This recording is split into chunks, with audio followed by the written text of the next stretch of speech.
By the Minister's own admission in this House last May 3rd, there are many deficiencies in the province's signature resorts.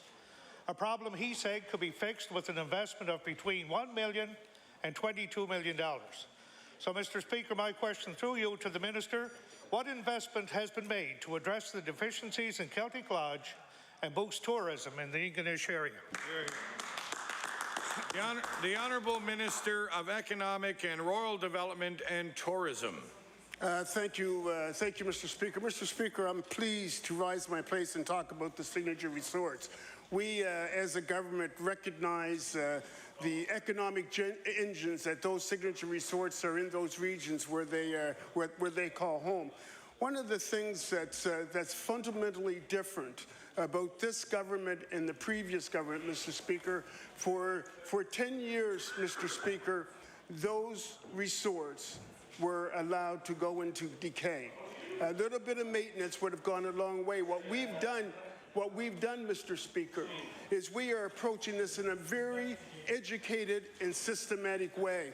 And one of the things, Mr. Speaker, we are not going to do, because it would be a flaw to go out and start willy-nilly in doing things without system in place. What we are doing, Mr. Speaker, is we are studying this thoroughly. We have studied it thoroughly, and I can tell you, Mr. Speaker, without a doubt, and for the member of the opposite, is that we will have a plan. We have a plan that will be going to Cabinet very, very shortly, Mr. Speaker.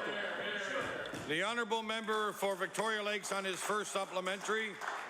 Thank you, Mr. Speaker. I don't know if the government will have a plan or they have a plan. The Minister answered both. But in the meantime, while they're making their plan, those buildings could be falling down. Mr. Speaker, the government's neglect of Celtic Lodge has not gone unnoticed. I received an email from an Ontario resident, Eric Berman, who stayed at the lodge in September. He said, and I quote, "The experience was indeed unforgettable. It was quite frankly an embarrassment, and that the lodge has become a sadly degenerated two-star facility with five-star pricing." Mr. Speaker, after receiving this email, I checked the popular travel website TripAdvisor, where reviews of hotels are posted by travelers. I was disappointed to see the once celebrated Celtic Lodge is now being described as, I quote, "a big disappointment," quote, "really unpleasant," quote, "in desperate need of renovations and modern updates," and final quote, "a mediocre hotel." Mr. Speaker, I will table a copy of the email and the TripAdvisor reviews. So, Mr. Speaker, my question through you to the Minister.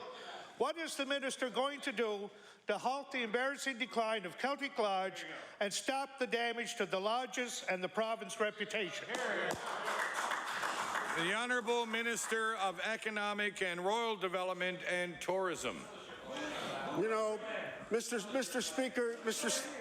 Speaker, I heard two words there. One was disappointment. The other one was embarrassment. Mr. Speaker, I can tell you what embarrassment and disappointment is, and it's sitting over there, Mr. Speaker. Mr. Speaker, for 10 years, they sat and they watched these facilities go downhill. Mr. Speaker, we have a plan. We have a plan that we are going to enhance. We are going to enhance the tourism experience for those individuals visiting those signature resorts, Mr. Speaker. And if they will stand back, stay out of our way, we will get the job done. The Honourable Member for Victoria Lakes on his final supplementary. Thank you very much, Mr. Speaker. But this question is going to be quite simple, but I sometimes wonder, what is this government's plan for Celtic Lodge? Why is the Minister content to let the lodge and tourist dollars it brings to the area die a slow death? And will he table his plan in this House before the end of today? The Honourable Minister of Economic and Rural Development and Tourism. You know, Mr. Speaker, I keep hearing the same song and dance over and over again. I provided the answer, and obviously is that, you know, just stay out of our way.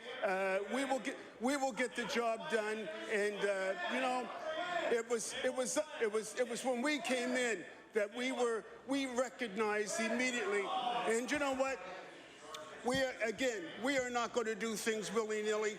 We are going to do awareness, understanding, and the action is on its way, Mr. Speaker. The honourable member for Dartmouth East. Thank you. Thank you, Mr. Speaker. My question is actually for the Minister of Education.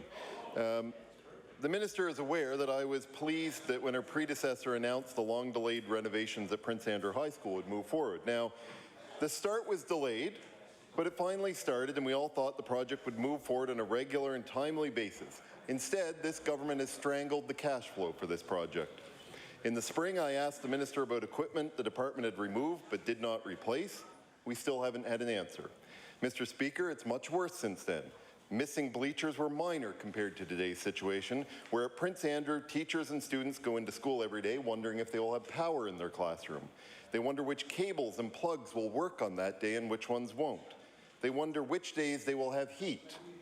A few weeks ago, student services staff turned on a microwave and blew the lights in part of the school in the newly upgraded electrical system. And the board says much of this is because the department is not providing appropriate cash flow to keep the project moving along. So, Mr. Speaker, will the minister please tell this House why she is not living up to her department's commitment on the timeline for this project, ensuring the board receives the necessary cash flow to keep the project moving forward? The Honourable Minister of Education. Thank you very much, Mr. Speaker. Actually, I'm disappointed to have this question today because I would have hoped that the member opposite would have come to me much earlier with these concerns if he was really concerned about the students, because I have not been made aware of the problems with the renovation. But I will tell you, Mr. Speaker, that children's safety and their education is of the utmost importance to myself and to this government, and I will be exploring what is happening with this situation. Thank you. The honourable member for Dartmouth East on his first supplementary. Well, Mr. Speaker, I'm surprised by the minister's answer, since in a minute I'm going to table a letter from her from June indicating she's aware of the issue that she just said she's not aware of. I guess somebody else must be writing the letters for her, but Mr. Speaker, the minister knows well that the Tech Ed program, for example, is an important part of the Options and Opportunities program, and many of those kids are kids we're trying to keep in school and might be looking at opportunities that could present themselves down at the Irving shipyard, for example. Yet people signed up for the program on the understanding from this minister that the facilities would be in place in time for this year's program. On June 22nd, the minister wrote a letter to the School Advisory Committee chair saying that the Tech Ed program area would be completed over the summer. It was not, and no new work was done over the summer. And in fact, on the date of that letter, the minister should have already been aware that a week before the school board had advised her staff that they did not have sufficient cash flow from her department to do any work that summer. So, Mr. Speaker, will the minister explain to this House why she was still telling people work would progress on projects like the Tech Ed department when she and her department knew that no tender had gone out and the department had not even provided funding to the board to do it? The Honourable Minister of Education. Thank you very much, Mr. Speaker. These projects are under the mandate of the school board, and as I said, Mr. Speaker, I will do what I said I would do earlier, would be exploring this situation. It is now November, and this honourable member brings this forward at this point. I wish that he would have brought his concerns forward to me in September, because it was my understanding that everything was on schedule. Thank you. The honourable member for Dartmouth East on his final supplementary. Well, Mr. Speaker, I'm bringing it up today because working with the School Advisory Committee, who has contacted her department repeatedly and received inaccurate information from her department, and the school board, who has contacted her department repeatedly and complained about the issue, that now we're here today. Mr. Speaker, teachers and students are going to school in a construction site. I'll table a photo of that, as much of the work isn't even being done right. The new gym floor that they just put in at significant cost is coming apart and isn't level. The badminton pole hosts, for example, are the wrong size for the equipment. The new paint is already peeling. Equipment has been removed. Mr. Speaker, the department, not the board, on the department's orders, pencil sharpeners were removed from the classrooms, and they were not returned because, according the board was told by the department, pencil sharpeners are not deemed necessary in the school. Yet, Mr. Speaker, one thing was installed properly. The sign with the name of the minister and the premier on it with a version of the NDP election slogan. Now, this went up, and I'll table that. This went up a short time ago. Order, please. I understand you're tabling that. You can't hold it up in the manner as using it as a prop in the House, please. So just table it and continue on now and ask the minister your question. You know, that went up a short time ago, and I'll tell you, Mr. Speaker, if I was that minister or the premier, I'd be embarrassed to have my name on that renovation at the moment. They couldn't find... Question. That's fine. Mr. Speaker, my question is, since they couldn't find the money for pencil sharpeners but could find the money to put this sign up, will the Minister of Education apologize to the students and community of Prince Andrew for putting a higher priority on getting a sign with her name on it than making the renovations move forward properly? The Honourable Minister of Education. Thank you very much, Mr. Speaker. Again, I must say that I'm extremely disappointed to have this line of questioning when we could have worked through this if I would have been notified earlier. Mr. Speaker, our students' education and their safety is of the highest priority. And as I said, and I made a statement here with the second line of questioning, that I said that I would definitely be looking into this, Mr. Speaker. And as this House knows, when I say that, I mean that. So I'm looking into this. Thank you. The Honourable Member for Clare. Thank you, Mr. Speaker. Mr. Speaker, my question is for the Minister of Justice. The federal Conservative government is pushing through Bill C-10, which would impose mandatory minimum sentences, among other things. Other provinces have expressed concern over the impact of this bill. Quebec has publicly refused to pay for the resulting higher prison costs. Ontario has said that this could force the province to build new prisons and train more guards.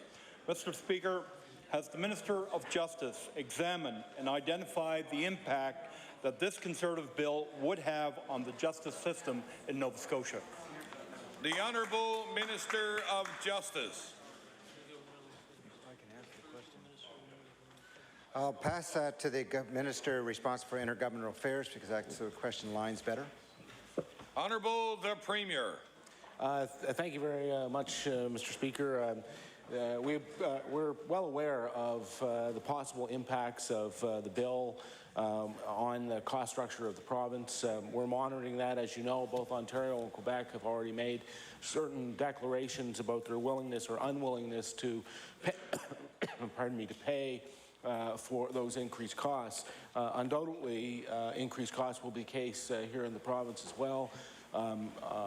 We will go through a process to try and determine what that will mean for the province, and then, of course, it's our position that if they're going to create increased costs in the province, they should bear the cost through the transfer program.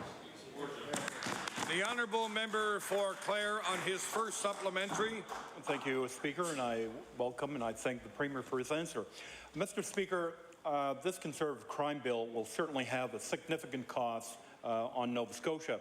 Both Quebec and Ontario have expressed their opposition to the Conservative method of more prisons and more jails. In Nova Scotia, we are already dealing with issues of overcrowding in our correctional facilities and the strain on the correctional staff.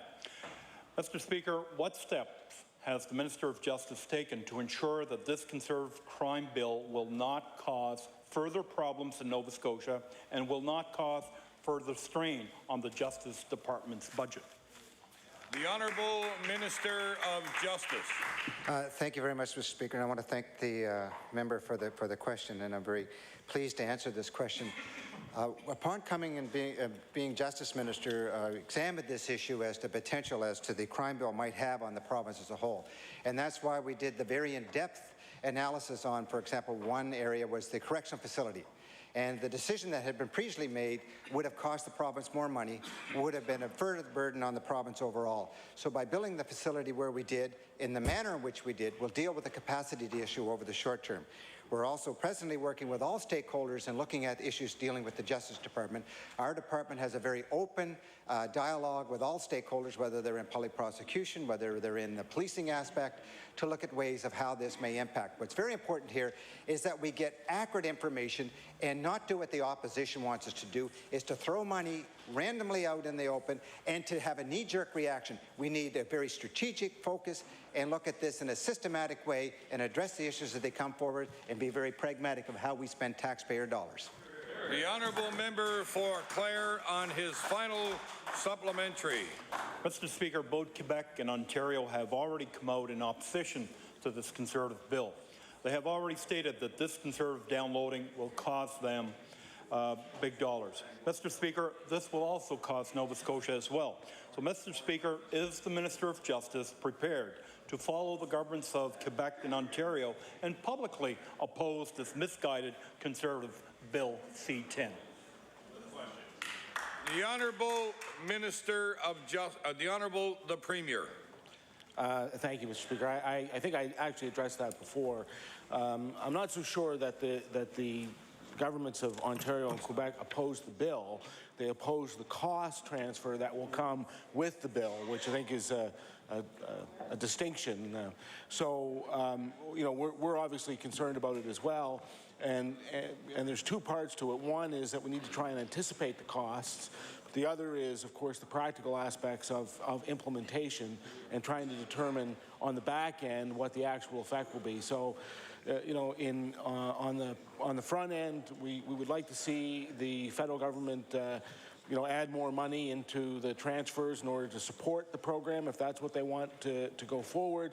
And on the back end, we're going to have to do some analysis of, you know, what effect that's going to have, for example, on the facilities we have and our ability to accommodate potentially a new influx of prisoners. The honourable member for Bedford Birch Cove. Mr. Speaker, yesterday the Minister for Community Services declined to explain why her department didn't bother to show up for a meeting of the Standing Committee on Community Services. She claims they only want to make sure everyone understands what the changes are to the special needs regulations of the Employment Support and Income Assistance Act. She said yesterday there's a lot of misinformation out there, and I'll table her remarks. And yet, the department, when given a chance to explain what was going on, did not show up for this meeting, which they had asked to attend. So, Mr. Speaker, I'd like to give the minister another chance to explain why did her department not bother to show up to committee to explain to members of this House what the changes are. Honourable Minister of Community Services. Thank you, Mr. Speaker. As I said yesterday, the Standing Committee had invited both Dalhousie Legal Aid and Nova Scotia Legal Aid to come and to present their views on the changes.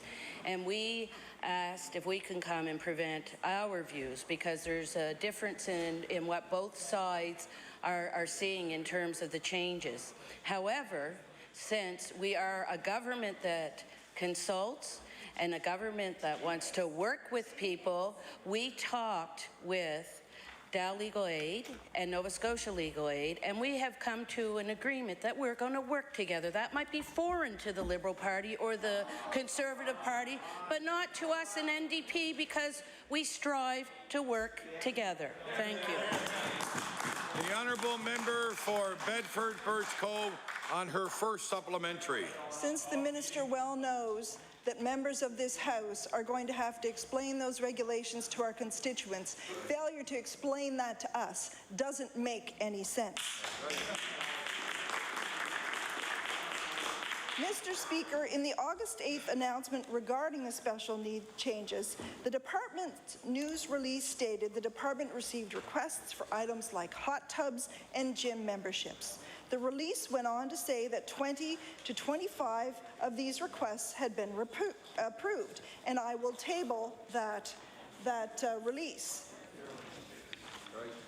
However, in the departmental briefing provided to the Community Service Committee in advance of the department's cancelled appearance, absolutely no mention of hot tubs being approved was made. and I'll table that information as well. Can the minister explain to this House why her department chose to use language that implied that people in this program were getting hot tubs? The Honourable Minister of Community Services. Mr. Speaker, what we were doing was telling a variety, we said a variety of special needs that were not within the policy, never in the policy. Actually, there was a sauna that was approved in 2007. There were several gym memberships. There were also several medical marijuana approvals. And we were also seeing a movement towards asking for grow-ops to be paid for by the people of Nova Scotia, which I do not think that the majority of people in the province would have been in agreement with. So, as I said before and as I said yesterday, we're talking about 25 cases that were not in the policy in the first place that went through this appeal process, and that's over a 10-year period. However, we're also talking within that same period of time, Mr. Speaker, that over 173,000 people in this province received their special needs through the Department of Community Services. Thank you. The Honourable Member for Bedford Birch Cove on her final supplementary. Mr. Speaker, this minister always says she cares about low-income Nova Scotians, but when given the opportunity, she implied that taxpayers were funding hot tubs. This minister knew the media would pick up on the hot tub. This minister laid the groundwork for the poor bashing that resulted. And how convenient was it that CRA was in the field when this was all going on? Mr. Speaker, will the minister clear the air? Did the department actually ever fund a hot tub, or was the minister simply politicking? The Honourable Minister of Community Services. I just said in 2007, a sauna, which is similar to a hot tub, was covered. They're similar. I was telling the truth. We were explaining the items that were covered over that period of time, and definitely there was absolutely no poor bashing. The fact is that this, and I will table this government has invested over $100 million in the last 2.5 years for the most vulnerable people in this province. That's not poor bashing, and I will table that. The Honourable Member for Kings West. Thank you, Mr. Speaker. Mr. Speaker, my question is for the Minister of Health and Wellness. On June 29, 2011, federal government of Canada signaled its intent to move forward with pan-Canadian trials on the MS liberation treatment. For MS sufferers in Nova Scotia, this announcement was significant, as it was the last remaining excuse the NDP government was grasping as to why Nova Scotia would not commit to the funding of a clinical trial. My question to the Minister, now that this obstacle is removed, can the Minister please outline what plans Nova Scotia has when it comes to funding a clinical trial for MS patients here in Nova Scotia? The Honourable Minister of Health and Wellness. Thank you very much, Mr. Speaker, and I want to thank the honourable member for the question, because it does give me an opportunity to be very clear about what the situation is. Mr. Speaker, the federal government indicated that Phase 1 and Phase 2 of clinical trials could proceed. They told the provinces this, indeed, as the honourable member indicated. They also told the provinces, though, that they would need until the fall to develop some of the framework for provinces to be able to participate in this process. And Mr. Speaker, we're still awaiting that framework from the federal government. And I'm assuming, Mr. Speaker, when the federal health ministers meet here in November with the federal Minister of Health, we have this item on our agenda for an update, so indeed we can move forward. And Mr. Speaker, I want to reiterate the position that I took back in June, that when clinical trials are approved and ready to go, and we know how to participate in that, this province will indeed participate. The Honourable Member for Kings West on his first supplementary.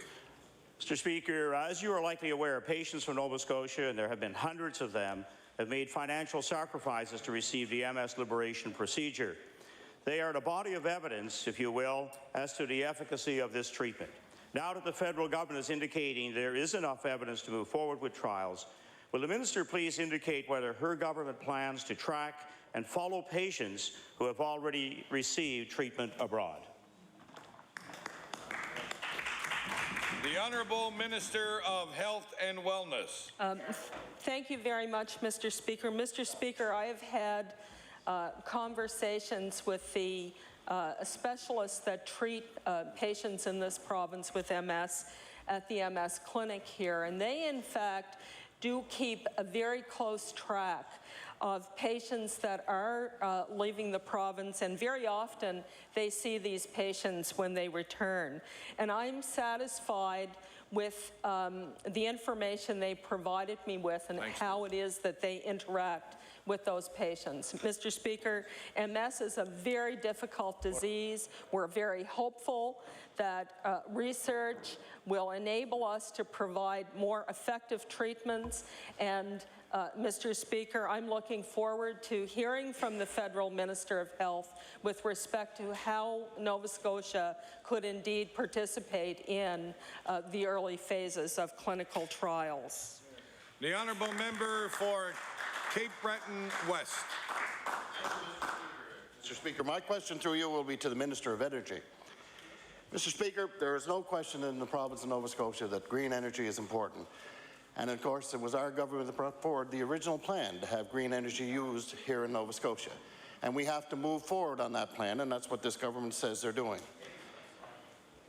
But Mr. Speaker, my question to the Minister, he has said, his department has said, that 75% coal has gone up over 75% in cost over the last 6 years. And that was reported to our Committee of Natural Resources not too long ago. Can the Minister tell me what is the cost of wind energy compared to energy that's provided by coal? The Honourable Minister of Energy. Well, thank you, Mr. Speaker. It's great to finally have a question I can respond to. I thank the honourable member for the question, and certainly over the past decade or so, we have seen fossil fuel prices, especially coal, rising, much quicker than the cost of living. In fact, as you mentioned, 75% over the probably last 5 years. Really, is probably more accurate. Unfortunately, we had policy in this province where really very little was done by past governments, by previous governments, to change the increasing cost of electricity. It impacts and affects all of us. And this government has a solid plan to get away from fossil fuels and get on to renewables, wind energy and tidal and natural gas and other renewables like biomass and hydroelectricity. This is a good direction. It's the way we're heading. And renewables overall are probably about 1% to 2% on the cost of our electricity bills at this present time. The Honourable Member for Cape Breton West on his first supplementary. Well, thank you very much, Mr. Speaker, and it was really nice that the Minister of Energy tried to answer that question. But the question was, how much does wind energy cost over coal? And for his education, I'll tell him that wind energy costs 2/3 more expensive than it is for coal. It's 2/3 more expensive to produce energy with wind than it is with coal. That being said, Mr. Speaker, that being said, at the Resources Committee meeting on October the 20th, officials of that Minister's Department stated that by 2020, 35% of the electricity that's needed in Nova Scotia would come from fossil fuels.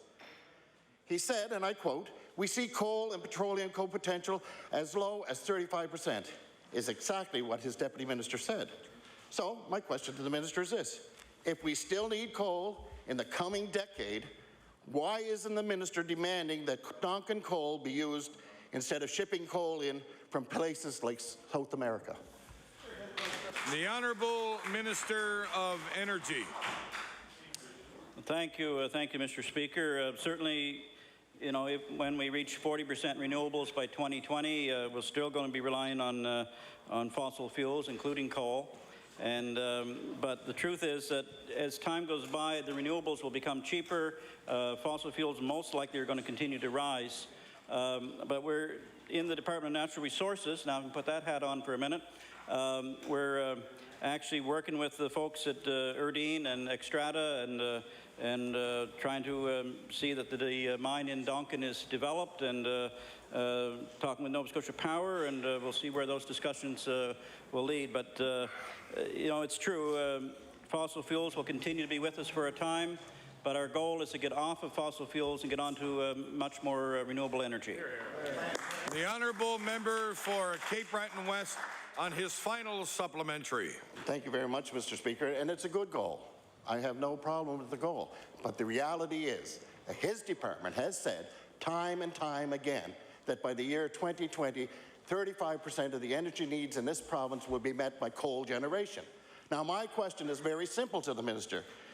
Wouldn't it be better to have coal mined in Nova Scotians by Nova Scotians who are paying taxes to Nova Scotia rather than bringing in coal from South America? The Honourable Minister of Energy. Well, thank you, Mr. Speaker. And you know, we in Nova Scotia have a balanced portfolio. We're looking at a number of renewables. We're looking at natural gas. We're looking at coal. We're looking at biomass and tidal and wind and a whole mix. So we're not putting all our eggs in one basket like previous governments did. We're really looking at a very diversified portfolio of energy sources, and we'll continue to look at all of those as time moves on. The honourable member for Dartmouth East. Thank you, Mr. Speaker, and I'll stay with the Minister of Energy. Mr. Speaker, last week the Utility and Review Board heard from Newpage, Port Hawkesbury and Abitibi-Bowater on their load retention application, but one of the lesser reported portions of that application was an application to be exempt from the demand-side management charge and the fuel adjustment mechanisms.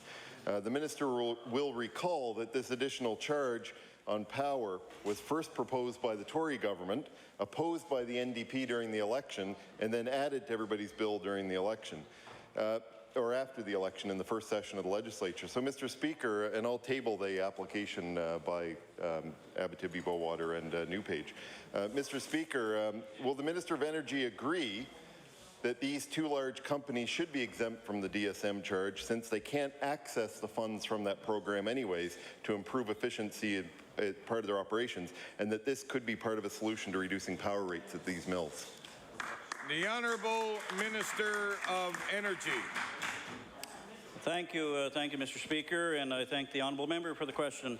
Certainly, as Nova Scotians, we're all concerned about the cost of power, whether it's our most vulnerable citizens or right up through our small business folks and large industrial users as well. And you know, really, the cost is settled by the Utility and Review Board, and they take into consideration all the factors, all the information they have available to them to come up with the fairest rate that all classes of ratepayers in this province will pay.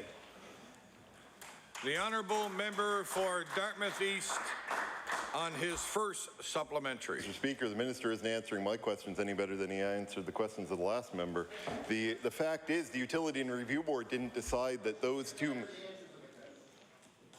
Mr. Speaker, the Utility and Review Board didn't decide that those two mills should pay that rate. The NDP did in their legislation when they created it, and the minister is well aware of that. And the minister is the only one, and the Utility and Review Board has said this, who can actually choose to exempt them from the demand-side management charge, which, of course, they do not have access to. And that's really the issue. They don't have access. Mr. Speaker, I recently received an email from a small business in Nova Scotia, and I raise these because, of course, businesses in Nova Scotia have not benefited from the HST removal because they always got to claim their HST back on power. Mr. Speaker, this business owner points out that they took advantage of the demand-side management program, reduced their energy usage only to find that it bumped them into a higher power rate, and now they use less energy and pay more for electricity. So, Mr. Speaker, I wonder what steps the minister plans to take to ensure that businesses who actually reduce their power and take advantage of these efficiency programs don't actually end up paying more for power because they get bumped into a higher rate class. Thank you. The Honourable Minister of Energy. Thank you, Mr. Speaker. And you know, over and over, studies and reports have shown that the best way to save on our energy costs is through energy efficiency and converting to renewables. Those two combined will, over time, save us much more than the cost of fossil fuels. And you know, energy efficiency really is lower power bills in the long run. It promotes innovation. It reduces the harmful effects of greenhouse gases. It creates jobs. It's got a lot of good things going for it. And I think most Nova Scotians agree that efficiency and renewables is the way to go. The honourable member for Dartmouth East on his final supplementary. Mr. Speaker, I'm wondering whether there's an audio problem on that side that they can't hear the questions, because that had nothing to do with the question. The question was, it was very clear, Mr. Speaker. The question was that it wasn't saying the efficiency program was wrong. It was saying the efficiency program was actually having the impact of raising the bills of businesses in this province because it was bumping them into a higher rate class. And what was he going to do about it? Mr. Speaker, tomorrow, Efficiency Nova Scotia is holding their next stakeholder consultation because their new application to raise that tax once again on every low income, middle income, high income, every business in this province. So, Mr. Speaker, the rate has already doubled. It's going up again. And I think it's time for the minister to finally answer the question, how high is the minister prepared to see this rate go before he orders a freeze? And before he says it's the Utility and Review Board's decision, the Utility and Review Board can only consider the legislation that this government introduced, and that means they have to approve funding for whatever programs are proposed. The Honourable Minister of Energy. Thank you, Mr. Speaker. And you know, I had the opportunity to meet with Efficiency Nova Scotia this morning. They tell me that so far there's 36,000 homes in Nova Scotia that benefit from the energy efficiency programs, 18,000 alone this year. It's a small investment in our future. It provides more energy efficient homes, and it's absolutely the right way to go. The Honourable Member for Digby Annapolis. Thank you. Thank you, Mr. Speaker. My question, too, is for the Minister of Energy. Mr. Speaker, a recent study released regarding the service and maintenance for the tidal energy industry in the Bay of Fundy stated that Digby is at the top of the list for the locations to get this job done. My question to the Minister of Energy, has the Minister reviewed this report, and will he lobby to have Digby as the location to service tidal energy operations for this province? The Honourable Minister of Energy. Thank you, Mr. Speaker. Certainly tidal energy has a tremendous potential. We have the Bay of Fundy with some of the greatest volume of water that comes in on every tide. In fact, I'm told there's more energy comes in every tide than all the rivers in the world. So we have a huge potential. We did the infrastructure study on the Bay of Fundy ports, including Parisborough and Hantsport and Digby and a number of smaller communities like Tiverton and Weymouth and so on. Each one of them has assets, each one of them has value, and as we move forward, there will be a role probably for each and every one of those communities. The Honourable Member for Digby Annapolis on his first supplementary.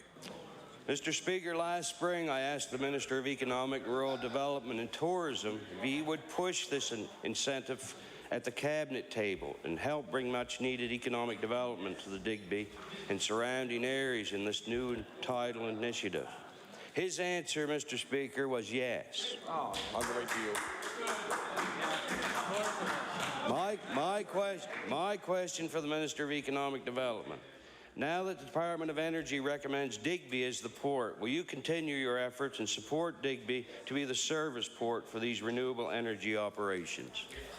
The Honourable Minister of Economic and Rural Development and Tourism.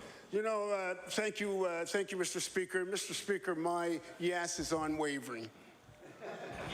The Honourable Member for Digby Annapolis on his final supplementary.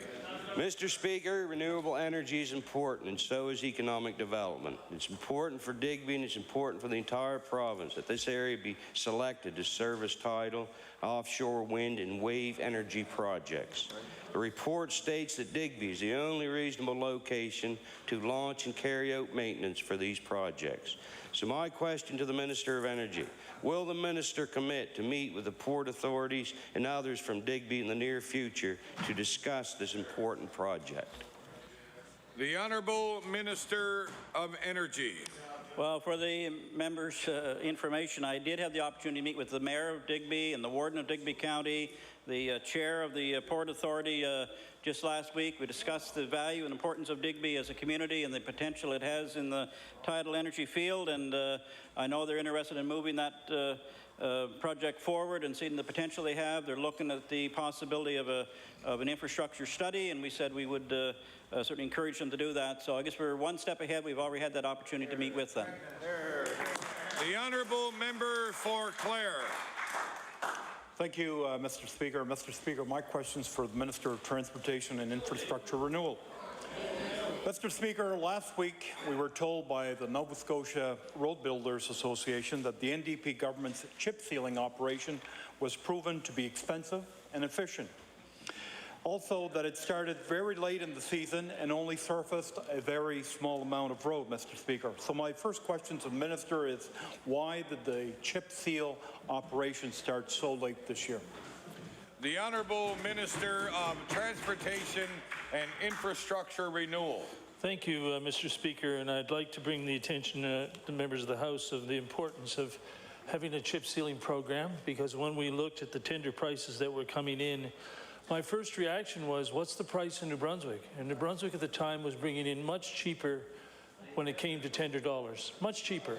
So what's the reason for that? I asked staff, and staff get back to me with the idea of looking at, well, let's review the whole situation and the possibility that we should operate our own chip sealing plant.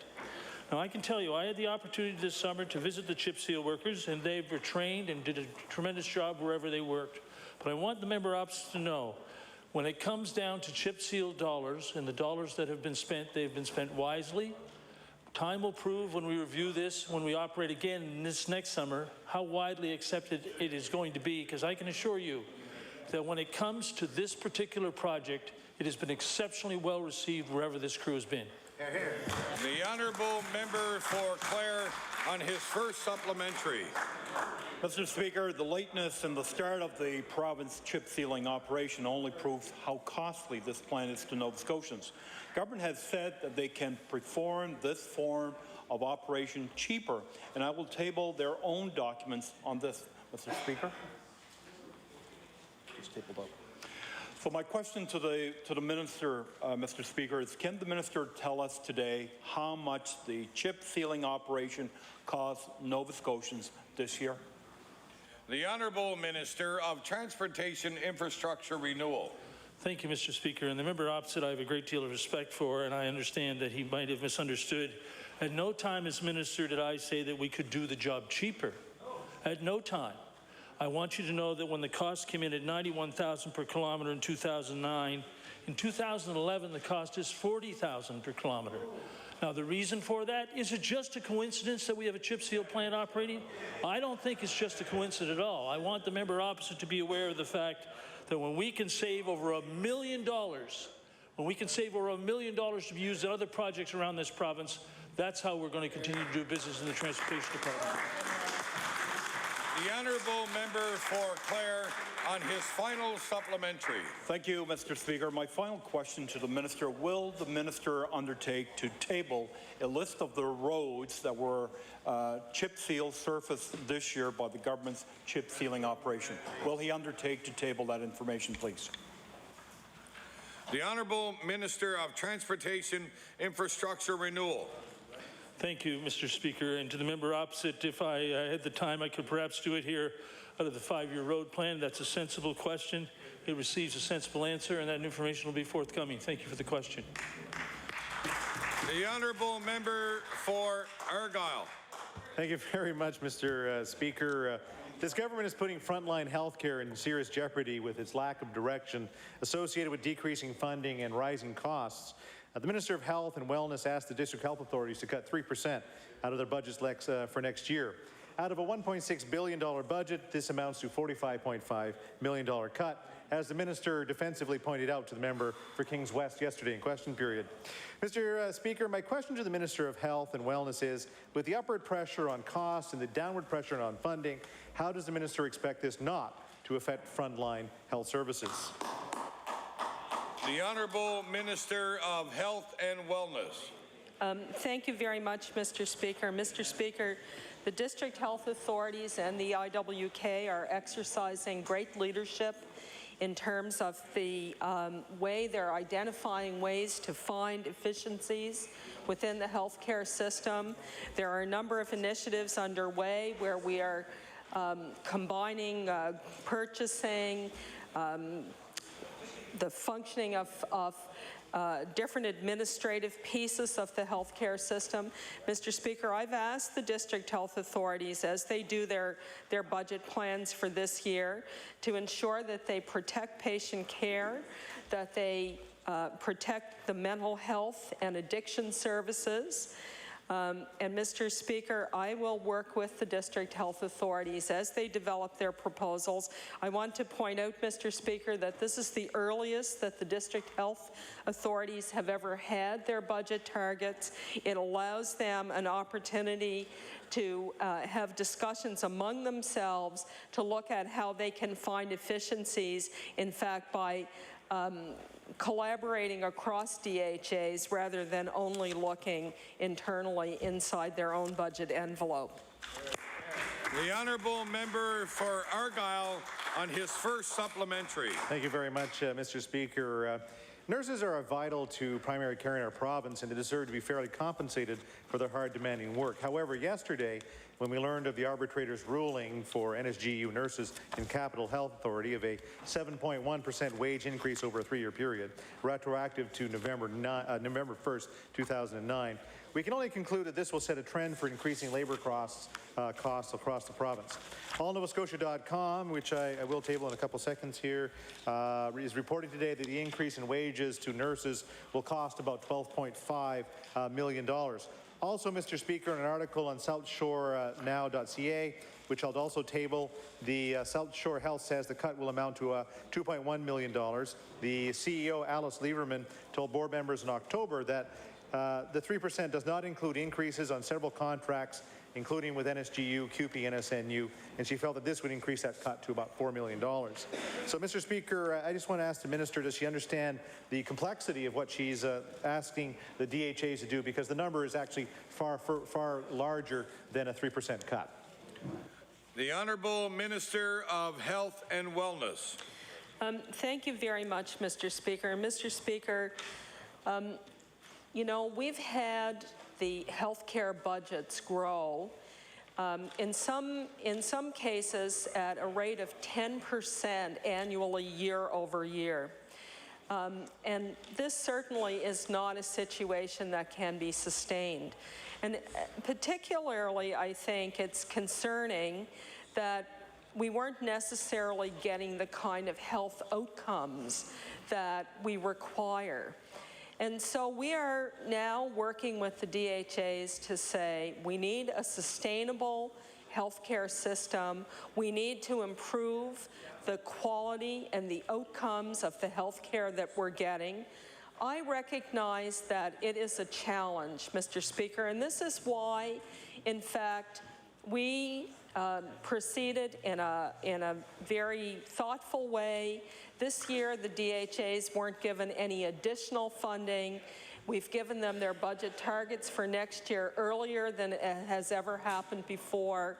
We've been in conversations with the DHAs around a range of options that they will need to work through and consider and bring me some concrete plans on. And Mr. Speaker, I know that I've watched what that member had to say. He indicated that he thought the deep cuts should have been made in health care in the first year of our mandate. That's not our approach, Mr. Speaker. That may have been the plan that party had if they had formed the government, but thank heavens they didn't, Mr. Speaker. We're taking a much more thoughtful approach. The honourable member for Argyll on his final supplementary. Thank you very much, Mr. Speaker. And we're just trying to find answers here to a large question, because I know the minister has said on many occasions that the 3% amounts to $45.5 million. But when you look at all the other things that are being asked of the district health authorities, the things that they're going to have to so-called eat as it rolls around, that's wage increases, that is, of course, cost of living increases, that's fuel, that's lights, that's everything else that goes with it. So, Mr. Speaker, in a press release on October 14th, which I will table, the minister calls the cuts a challenge, not a challenge, but an opportunity. And it says that we know this is a challenge, but it's also an opportunity. Mr. Speaker, my final question to the minister is that how can she call, in what we estimate, with all the added pieces to it, close to $100 million cut, because they're going to have to take in a whole bunch of other issues. How can she call that an opportunity when things like dialysis, oncology, surgery, and a whole bunch of other programs that are important to patients in Nova Scotia might have to be maybe not cut completely, but maybe shut down for other reasons? So, Mr. Speaker, I'm just again wondering, how can she call that an opportunity? The Honourable Minister of Health and Wellness.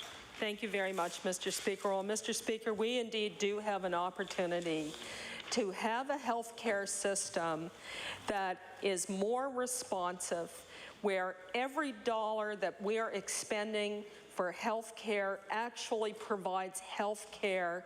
It's not giving us more administration. It's not giving us other things, but in fact, it goes directly into patient care.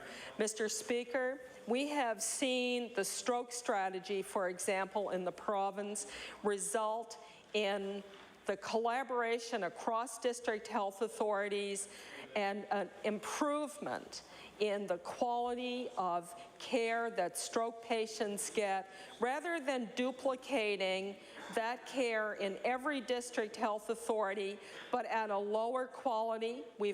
We have now centers of absolute excellence for patients who have strokes, who are able then to return to their home district for the ongoing care, having had this specialized service.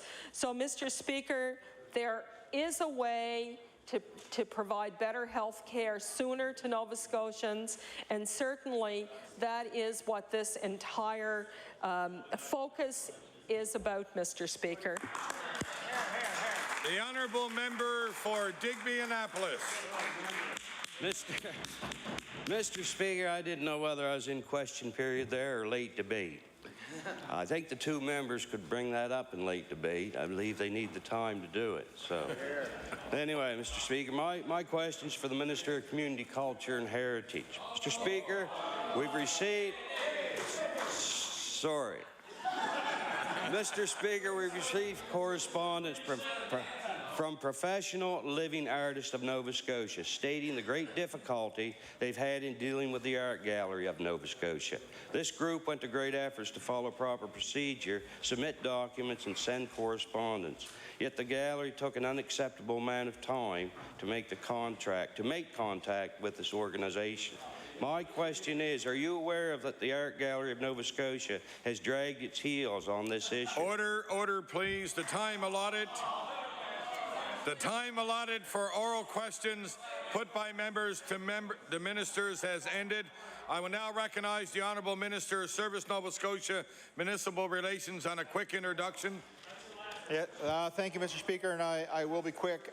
In the West Gallery, at least I hope, because I can't see there, but the members of Victoria County Council are here. Warden Bruce Morrison, Deputy Warden Fraser Patterson, Merrill McGuinness, David Donovan, Larry Doffney, and John Buchanan. And I wonder if members could please give them a warm welcome to the House.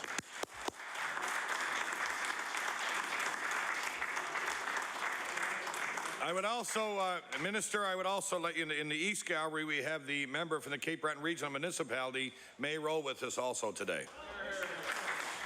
Thank you.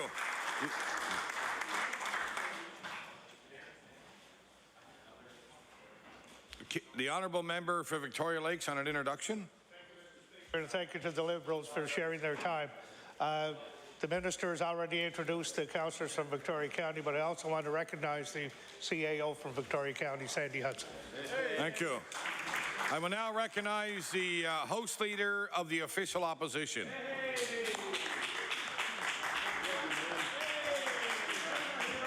Thank you very much, Mr. Speaker. To that thunderous applause, I would ask the host, would you please call Bill 66? We will now call Bill 66, Ratepayer Protection Act. I will now recognize the honourable member for Kings West. Thank you very much, Mr. Speaker. Bill 66 is the Ratepayer Protection Act, and just to outline what this bill will require of Nova Scotia Power, is to conduct biannual performance and value for money audits, which will be made public, to publish estimated and actual costs on a regular basis, require public settlement meetings before any proposed general rate hike, and it will prevent millions in executive bonuses and regulatory costs from being passed on to ratepayers.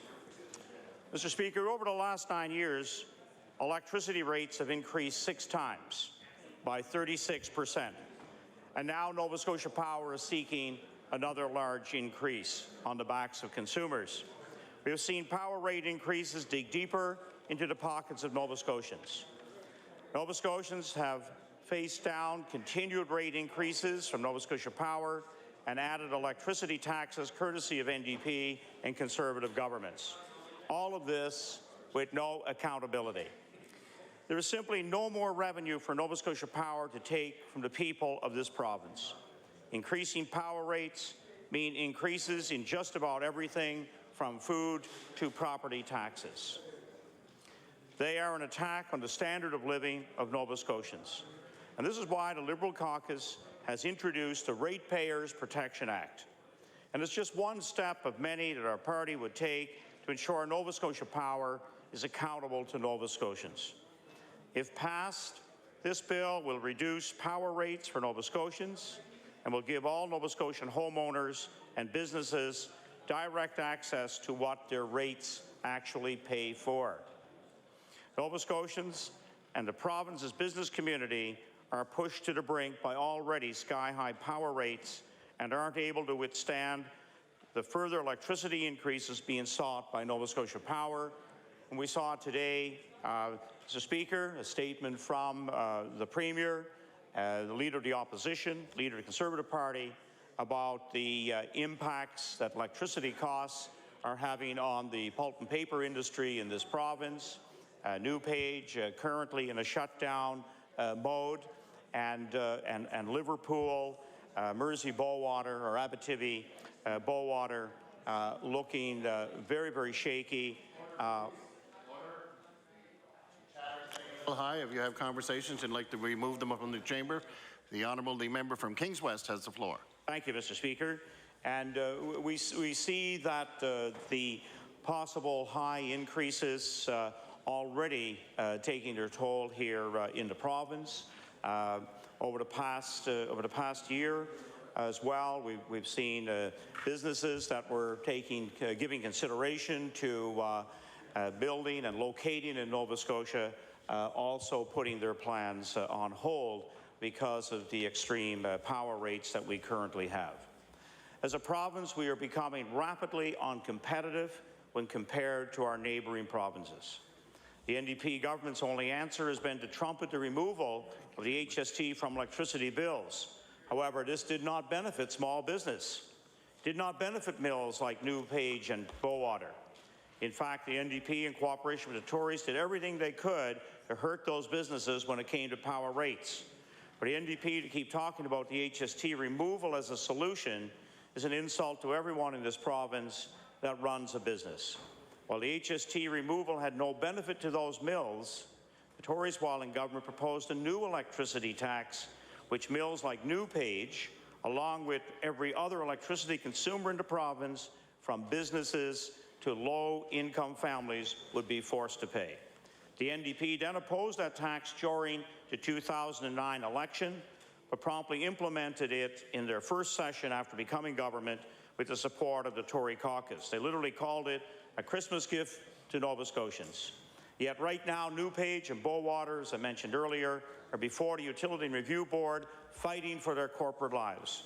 And one of their demands is to be freed from the shackles of the tax that have been put on in the last 2 years. Instead, the Conservatives and the NDP decided Nova Scotia shareholders should pay for efficiency costs. They decided low-income Nova Scotians and struggling businesses should pay those costs. Power rates, as I said earlier, have increased by 36% over the last 10 years, and now Nova Scotia Power is seeking another 20% increase over the next 3 years. A tough, tough reality. The last 10 years brought a series of Conservative and NDP governments that failed to stand up to Nova Scotia Power. Both the Conservatives and the NDP had the opportunity to rein in power rates that increased by 36% over the last 10 years, but both failed to do so. Our work begins with Nova Scotians knowing whether they're getting value for money, whether the parent company Emera is simply bleeding Nova Scotia Power dry, and that's what this Ratepayers Consumer Act is indeed prepared to do. With that, Mr. Speaker, I take my place. Thank you. The Honourable, the Minister of Energy. Thank you, Mr. Speaker. I welcome the opportunity here to have a few minutes to speak here on Bill number 66, and it's really an opportunity to speak on energy and electricity prices in our province. And that topic certainly is an important one for all Nova Scotians, and certainly is one of the key priorities of our government. Certainly having access to affordable electricity is central to everything that we do in Nova Scotia, and it's a particular concern, I know, for our most vulnerable in this province. It's a concern for small businesses, and it's a concern for our large industrial customers. And unfortunately, we've seen the cost of power or electricity escalate significantly over the past number of years. And the biggest driver in those electricity cost increases have been coal. Coal that comes from outside our province, from outside our borders, and often is coming from as far away as Colombia in South America. In fact, until very recently, 80% of the electricity consumed in Nova Scotia came from coal. And I know, Mr. Speaker, that's a particular interest to you, and we talked about in question period, and it's an issue that one time all of our coal came from Nova Scotia sources, and perhaps that will be seen again someday.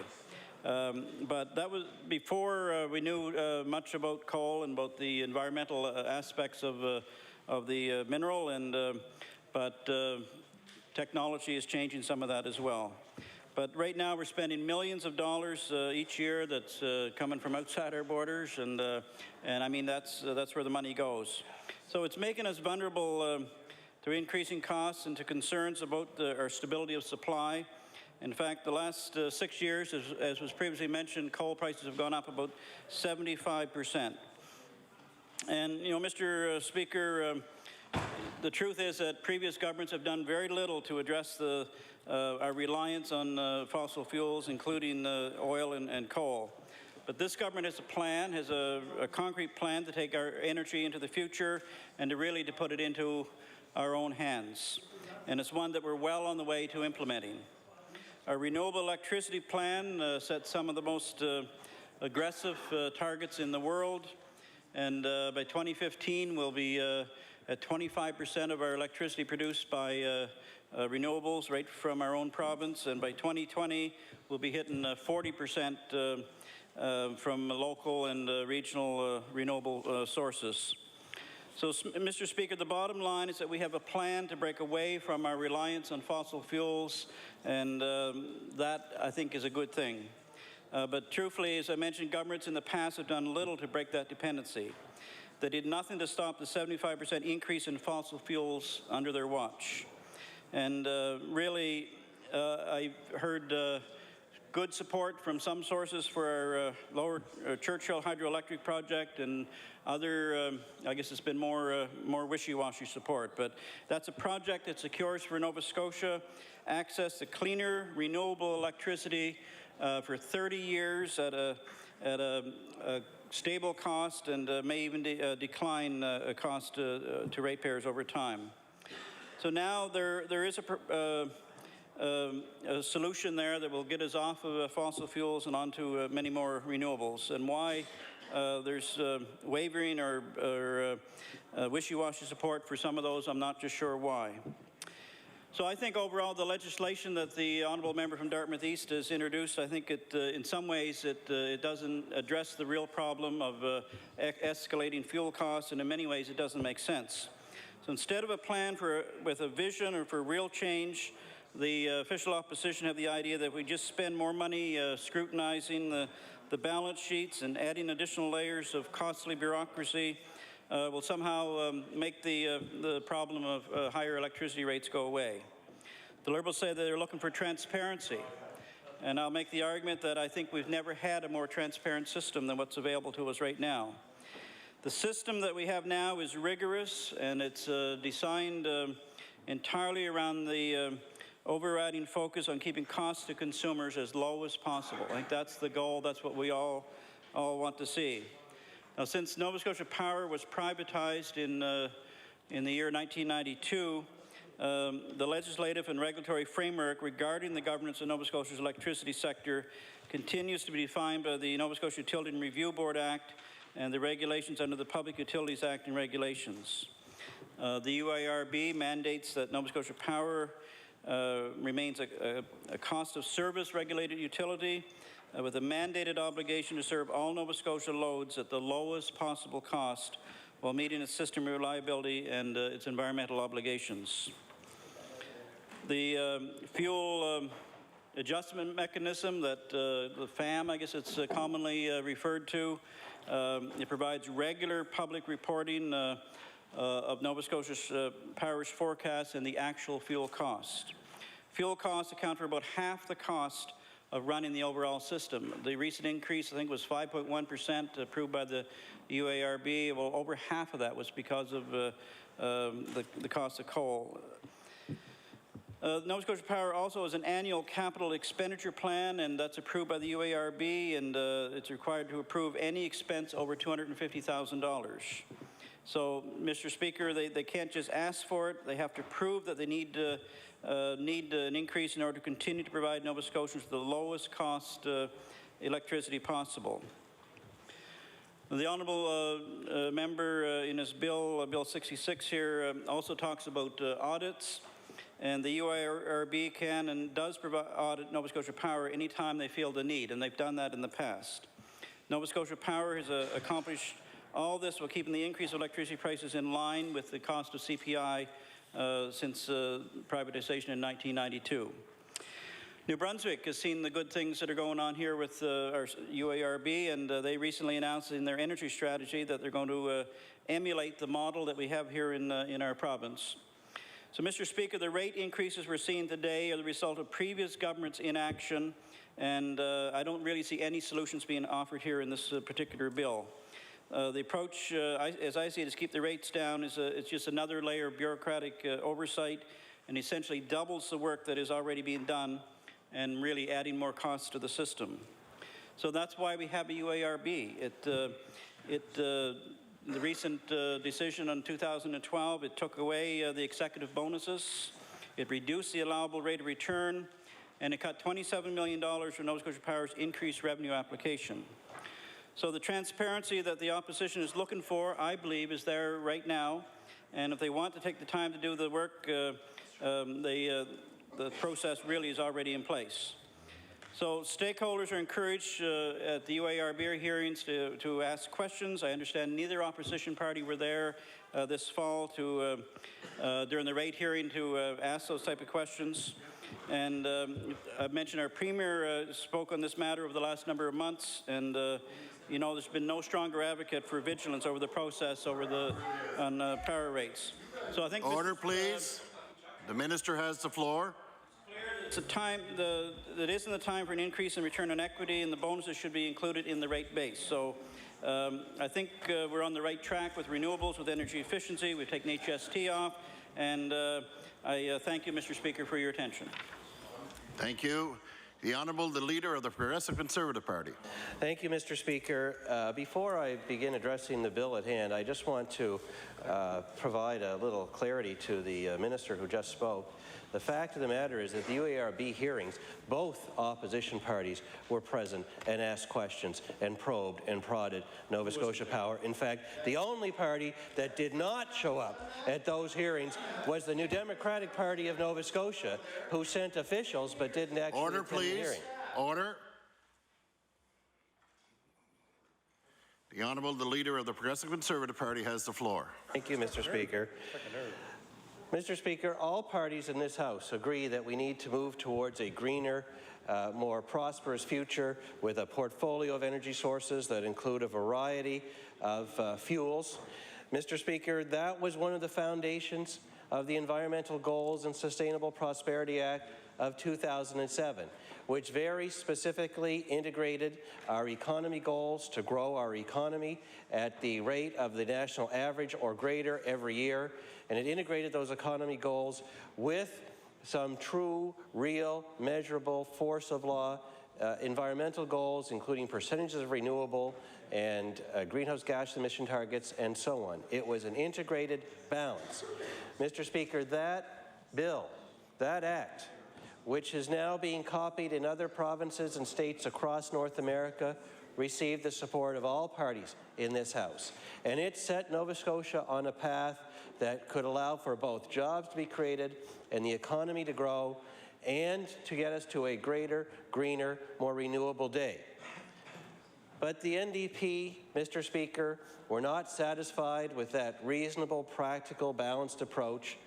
When they got into office, they wanted to throw it out of balance. They have changed the renewable goals, multiplying them in order to meet somebody else's view of what our province should do and how fast it should move to that greater day. They did that without any accounting for what it would do to the price of electricity. They did that without any accounting for what it would do to the economy goals that the bill originally contained. For example, Mr. Speaker, the original bill, the bill that was so practical and balanced, had renewable targets that were 20% by 2020. They now want, sorry, I correct myself, Mr. Speaker, I'm reading the wrong, 18.5% by 2013, 20% by 2020. They now decided it should be twice that, 40% by 2020, throwing the balance between growing our economy and creating jobs and getting to that greener future that we all desire well out of whack. They changed the mercury emission caps, as we all know, and I'm sure that will come up later. They changed some of the other goals, taking only the green and renewable side to an extreme and putting the economy and job creation side at risk. And now, Mr. Speaker, as we know, they took it a step further and they wrote their electricity plan, which now so famously tells Nova Scotians that the NDP believes now is the time for Nova Scotia to bite the bullet, quoting directly from the plan, and pay more. What's interesting is that in the plan, the NDP never told Nova Scotians how big a bite or how big a bullet. They left that unanswered. They set their clear extreme targets, but didn't have the courtesy to tell Nova Scotians how much those new extreme targets would cost.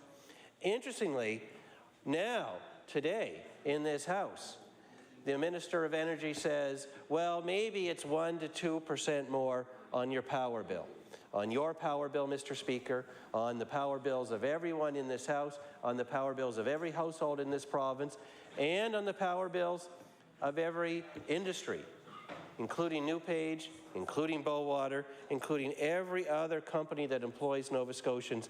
Now we at least have a start at trying to understand how much of a bullet the NDP wants us all to bite to meet their new extreme targets that don't take into account the effect that they'll have on jobs or the economy.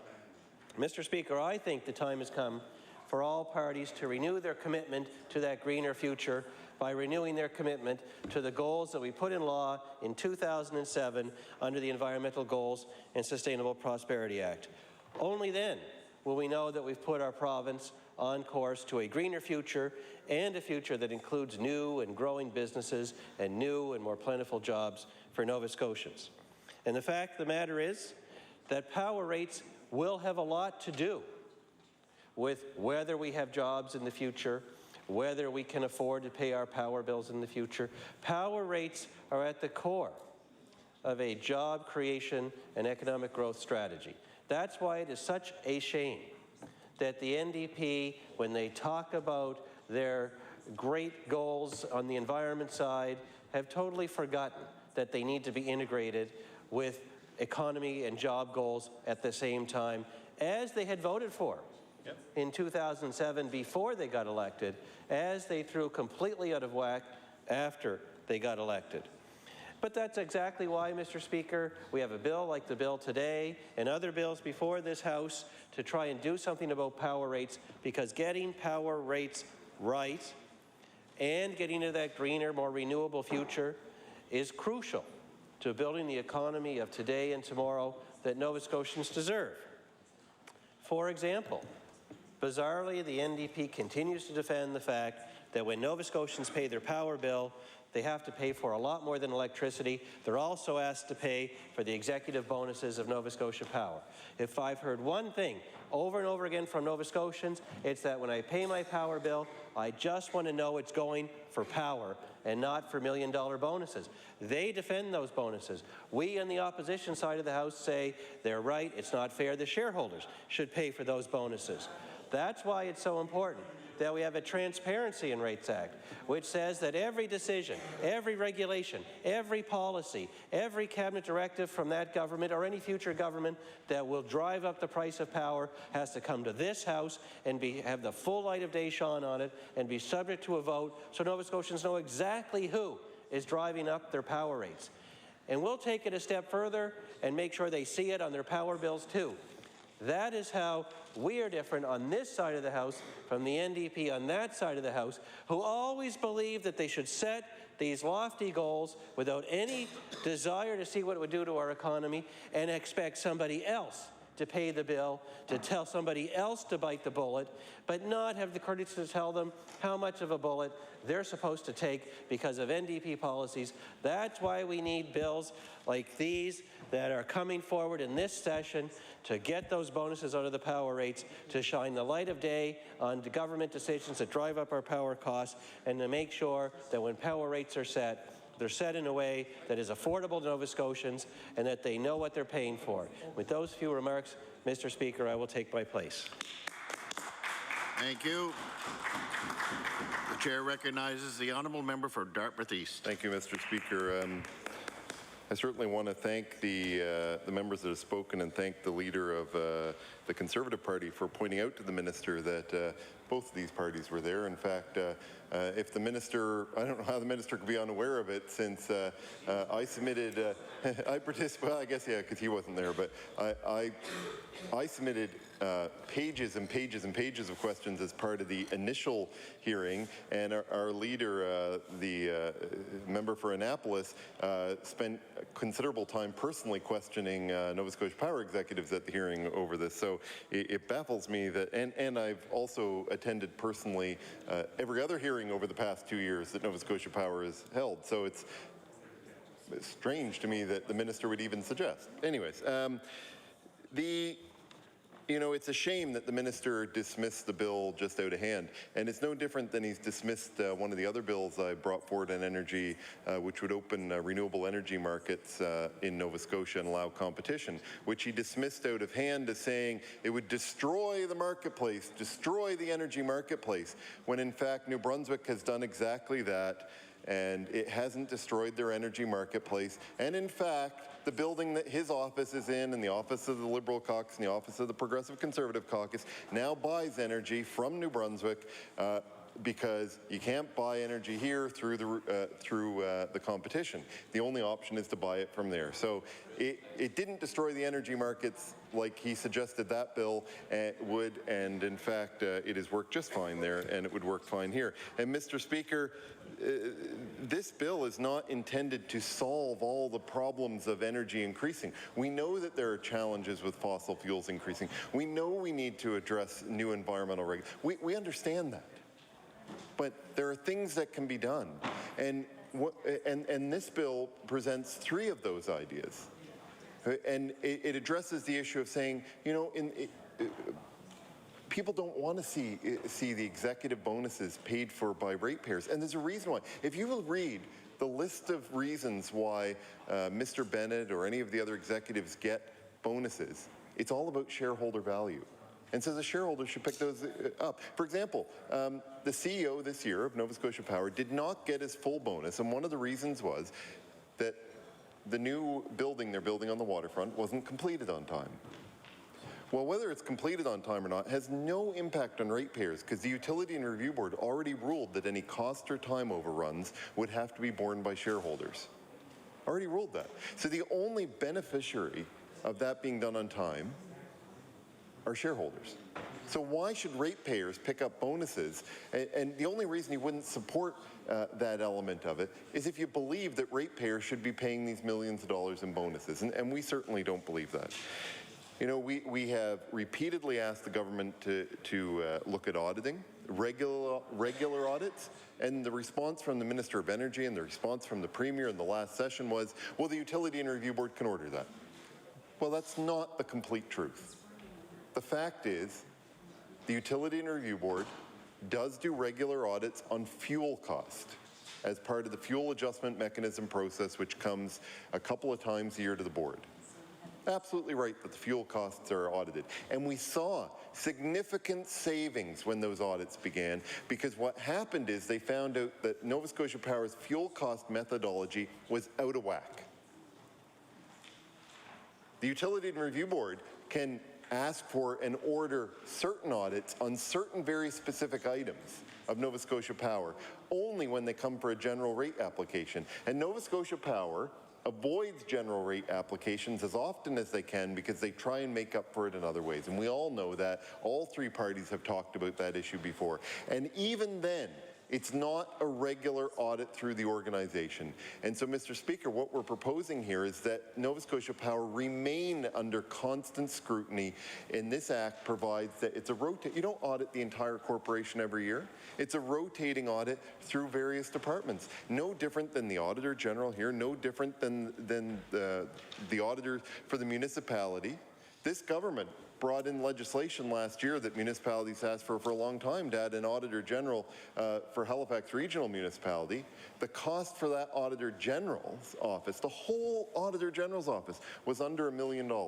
Now, if you think, let's just assume for a second that the audits we proposed would cost that much. Let's assume, I mean, it's ridiculous that they would even be that high, but let's assume they do. Well, we address that. We address that by the fact that the bill actually reduces the amount of regulatory costs. $15 million over 3 years is what Nova Scotia Power spent, reduces the amount that is passed on to ratepayers. So even if you only reduce that by $1 million to ratepayers, you've still already covered the cost of the audit, plus you get whatever savings. This is about providing real savings to ratepayers, real scrutiny, and real transparency. You know, Mr. Speaker, here's the thing. Nova Scotia Power is a monopoly. They're not like, you know, I get a cell phone with Bell. If I get fed up with Bell or I don't like their rates, I can go to Virgin or I can go to Rogers or any of the numerous other companies that are coming up. If I don't like my cable service, I can go somewhere else for that. I can't call somebody else to provide power service. And so Nova Scotia Power must be under a different scrutiny than an unregulated non-monopoly. And I think that's only fair. Nova Scotians deserve answers and they deserve transparency. The minister believes that the current system is working, which is amusing because his party didn't believe it was working when they were in opposition. And nothing has changed in the Utility and Review Board system to have made them change that decision, except for the side of the aisle they're on. And so you have to wonder why the system wasn't good enough when they were over here, and now suddenly it's a perfect system and offers all kinds of transparency, when that system actually hasn't changed. This is about providing fairness to Nova Scotians and providing opportunities to get savings. Is it going to mean that people's bills drop by 20%? Of course it's not. And we haven't suggested that. What we've suggested is sometimes you need to tweak things. And when Nova Scotia Power was privatized, I'm sure that the people that crafted the legislation thought they had covered everything. And guess what? They hadn't, and things have changed. The world has changed. You know, the minister wants to make a big deal about Churchill Falls, and this is going to change the world. Well, you know, Churchill Falls project is a great project, but Amira and his own department say it's only going to provide about 8% of the energy of Nova Scotia. There's still 92% of the energy in the province that's got to come from somewhere. That's not going to solve all the problems in the world. A whole bunch of wind turbines isn't going to solve all the problems. All the coal out of Donkin Mine isn't going to solve all the problems. But a combined effort to look at energy issues is going to solve the problems and is going to provide stability. And that's what we need. We need diversity, we need stability, but we also need, as we see rates going up, as people need to address new environmental regulations, some of which come federally, we need to address those in a way that is transparent, and people need to know that they're getting value for money. They need to know that money that ratepayers pay goes to electricity and delivering that service, because that service is a need. Thank you very much, Mr. Speaker.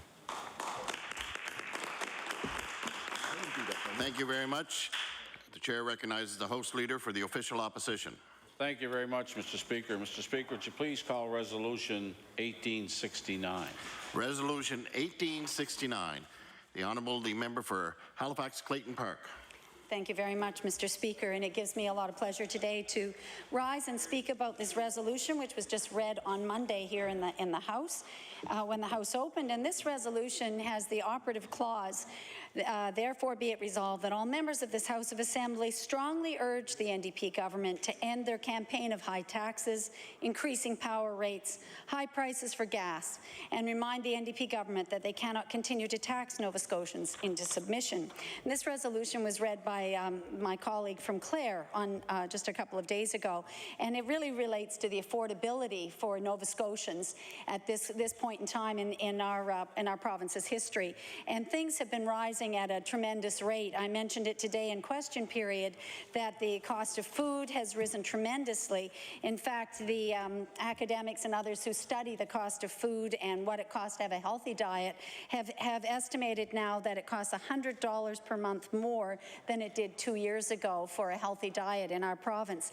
And that speaks loudly to the thousands of people who are, depending on social assistance, first of all, who can't afford to buy a healthy diet. And we know there's a tremendous discrepancy there and was in the past as well. And it speaks to people who are struggling to feed their families and look after themselves, keep themselves healthy. That's just one price that's gone through the roof. And the minister today said that he had no control over food prices, essentially. But I would counter that and say that the cost of HST, which was added to everything in this province by another 2 cents, bringing us up to 15% HST, makes us the highest tax jurisdiction not only in all of Canada, but in North America for our tax regime. And that's just, saying it's uncompetitive is just not going far enough. I mean, when you have the highest tax package in the whole country, you're really putting your province at a tremendous disadvantage. And right now we're at a point where we're celebrating the shipbuilding contract that's going to come to our province. And if we're going to attract other spin-off businesses that will want to locate here because of that, it's absolutely crucial that we look at the affordability and the taxation basis of this province. And the Liberal Party has been calling for several years for a comprehensive tax review. We said the only way that we can get a handle on this is to look at all of the taxes we collect and see which ones are hampering business growth, are tying the hands of our small business owners and the people that actually create employment in this province, and which taxes are stifling our creativity, essentially, and driving people to other provinces.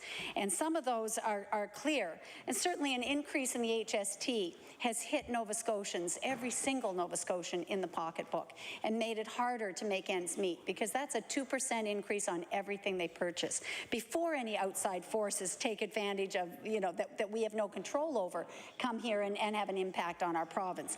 Because, I recognize that there is world instability, that there's financial financial crisis, that we were struck with in 2008, and that is again, possibly coming our way with changes in Europe and other places. We are not immune from that, but our own government sets the tone and sets the competitive nature of our province through the tax regime. And if we don't have a competitive tax review so that we can actually see what we can do to stimulate investment, to improve productivity, which is what our employers in this province are calling for. And if we can't adjust our taxes so that people will choose to live here, because even with this big contract and jobs coming up in Nova Scotia, we have to remember there's a tremendous disparity in the cost of living here in Nova Scotia compared to living in other jurisdictions. Our personal taxes are higher, our personal exemption on our tax is much lower. We're taxing our businesses at a much different level, and everything you purchase when you're buying it at the retail level, you're paying an extra 2% HST. So that alone has crippled many people's buying power and hurt us in a time when the economy's been shrinking. And so right off the bat, we need to control that, and we need to get a handle on these higher taxes. And that's why this resolution speaks very loudly to ending the campaign of high taxes. We have to find another way to stimulate the economy, grow jobs, grow our business sector, so that provides the extra revenue that's going to fuel and fund the growth in this province. Right now, in the last month, I've seen the retail growth figures. Nova Scotia had the slowest growth in retail sales in all of Atlantic Canada. That means that our neighboring provinces are doing significantly better than we are. And although there was growth, it was small, and that's not going to help our retailers. My feeling is it's grown slowly because of power rates, because of the cost of transportation, which is hiked up by that HST. And if we're going to transportation, we better look at the motor fuel tax, which is on every liter of gasoline that's sold. But we compound it here in this province, Mr. Speaker. And the problem is compounded by a very unfair practice, and that is adding a HST on top of that motor fuel tax. So we tax a tax that's already built in. And we've calculated the difference that would come if you took the tax on tax off. The difference is nearly 4 cents a litre. And that is something that would make a difference, particularly to the people in this province who are in the transportation sector or who have to ship in the products that they're selling, which is just about everything that we move by road, and we need to pay for the fuel costs. So we could have a tremendous impact on the costs of the items that people are buying if we would take that tax off of the gasoline. That is, take the HST off, because we've already got a motor fuel tax and we're already collecting a big amount of money on every litre sold. So that's why it's more attractive in other jurisdictions, and our price of gas is among the highest in the country. And as I said, that affects every single item that people will buy. And with the kind of costs that we're getting from Nova Scotia Power, and I know we've had a previous debate here on power just a few minutes ago, but the kind of power costs we're faced with, again, is just driving up costs everywhere, because for a business to be open, and whether you're a manufacturing business or a retail operation, you have to keep the lights on and you have to keep the heat on, and that's costing a lot of money. The power rates are too high in this province, and since the Nova Scotia Power was privatized, they've sent an awful lot of money out of this province to their parent company, Emera, to buy plants in other places, other jurisdictions, other countries, and we're funding it. We're the cash cow for that kind of expansion, and I think the government needs to step up, and that's the NDP government, needs to step up, look squarely at the affordability that's facing Nova Scotians, and recognize that it's driving more people to food banks, more people into poverty, and that we have to make this province a more attractive place to live. The place to start is by lowering taxes and controlling some of these very big costs that are hurting every single individual. Is my time up, Mr. Speaker? Thank you very much. I hope to hear from the government in their response. Thank you very much. The chair now recognizes the honourable member from Halifax Citadel, Sable Island. Thank you, Mr. Speaker. Mr. Speaker, it gives me a great pleasure to get up and say a few words today in response to this resolution. I know the members opposite are interested in mythology. I spent a great deal of time today in question period listening to them. So I would start by telling you a little story of Greek mythology, Mr. Speaker. And I wanted to say a little bit about Hercules and his adventures. You know, the fifth labor of Hercules was to clean up the Augean stables. For those of you who are familiar with Greek mythology, you'll know that Augeas was a king, and he had been given a huge amount of cattle as a gift from his father, and many herds of cattle, in fact. And the livestock, as you would have it, were healthy, divinely healthy, immortal, in fact, and produced an enormous quantity of dung. Dung, yes. And these stables, Mr. Speaker, had not been cleaned out in 30 years. And there were over 1,000 cattle that lived there. 1,000 cattle that lived there, Mr. Speaker. And Hercules, he was able to, Mr. Speaker, divert the rivers Alpheus and Peneus to wash out that filth and wash out that dung. And he did it in one day. Well, the story, Mr. Speaker, is really about 250 years of building up that kind of stuff. And we have a Herculean task ahead of us to clean up that mess that had been left behind by all of that horse manure and other metal that's been left to us. You know, the members opposite talk about making life less expensive for Nova Scotians. They could have made life less expensive for Nova Scotians if they hadn't piled up that huge debt. They could have made life less expensive if they hadn't saddled the next generation with $1 billion in interest payments every year. You know, imagine what Nova Scotians could get. Imagine what kind of community services we could provide if we didn't have to pay $1 billion in debt. The Minister of Community Services, the Department of Community Services budget is equal to the interest on the debt. And so we won't take any great lectures from the members opposite, Mr. Speaker, about making life less expensive. It's the years of neglect and the years of piling up of that stuff that has brought us to this place today and has made life more expensive for Nova Scotians. And so the first thing we're doing really is living within our means, something that they couldn't do for over 250 years. Okay? So trying, Mr. Speaker, you know, to do it. We won't do it in one day, but we will do it by the end of our term. And certainly we will work towards cleaning up that Augean stable that they have left behind. I'd like to be more specific, Mr. Speaker. The resolution refers to making life more affordable, making life less expensive. I would like to talk about some specific measures that this government has done. Unfortunately, I don't have as much time to list all of them, but let me just remind the members opposite of what we have done in the short time. Order. The Honourable member from Halifax Sable Island has the floor. Thank you, Mr. Speaker. Let me just remind the members opposite of what we've done since we were first elected. Okay? In 2010, our government introduced a new affordable living tax credit to help low and modest income households. And in the last budget, we continued and extended this credit, Mr. Speaker, and indexed it to keep pace with inflation. And this credit benefit 53% of Nova Scotian households. Approximately 225,000 households, Mr. Speaker. And during the 2010 fiscal year, this credit put $53 million in households on Nova Scotia. That's how you make things less expensive, Mr. Speaker.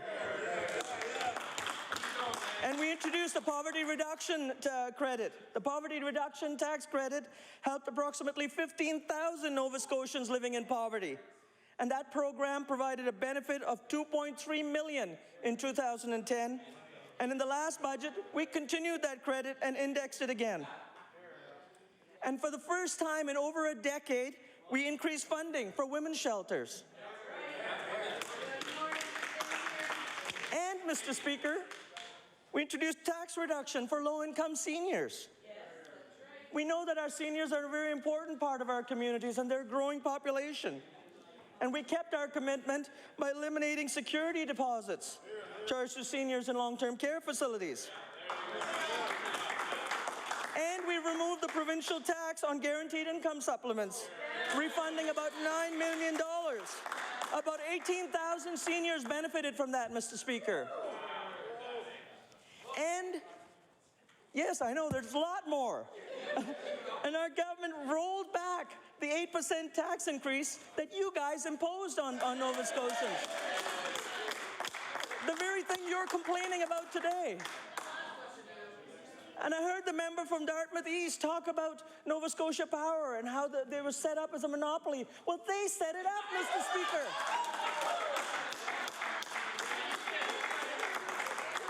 Yes, we are helping those who need it the most, Mr. Speaker, and that's precisely what we're doing. You know, we're cleaning out that Augean stable that we've been left behind. And we've introduced programs for people with disabilities, low-income farmer care. We increased the child benefit by 22% per month per child. That's a $4.8 million investment, Mr. Speaker, that will help tens of thousands of families. We increased foster care rates. And we invested $1.3 million to add 250 child cares. Order, please. Order. Order, please.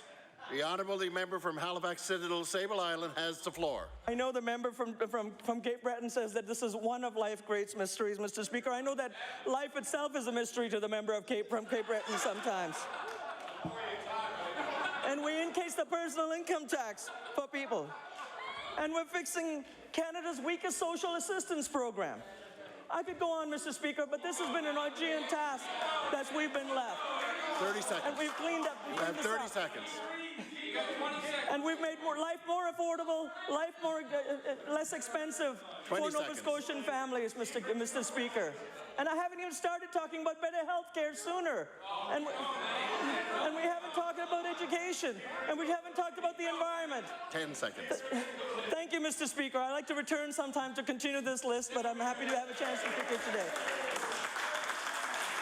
Thank you very much. The chair now recognizes the Honourable Member for Inverness.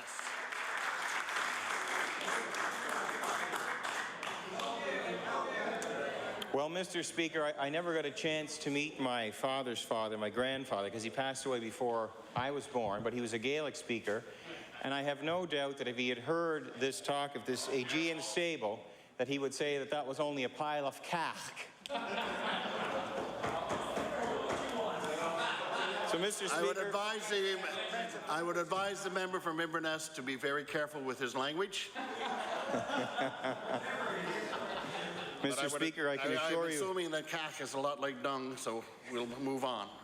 Yes, Mr. Speaker, you're quite accurate in your assessment.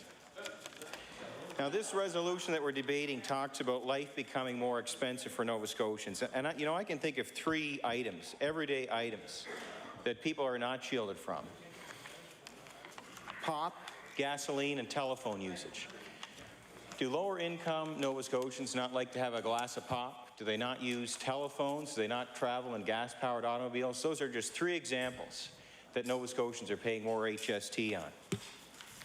But not only is life becoming more expensive in the province, but the costs to run business are rising in Nova Scotia because of the energy policy put forth by this government.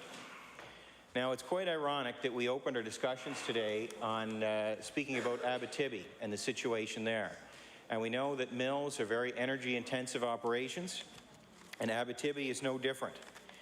And I know my honourable colleague from Cape Breton West asked a couple of questions about wind energy, but we did not receive any clear answers on why wind is here to replace coal.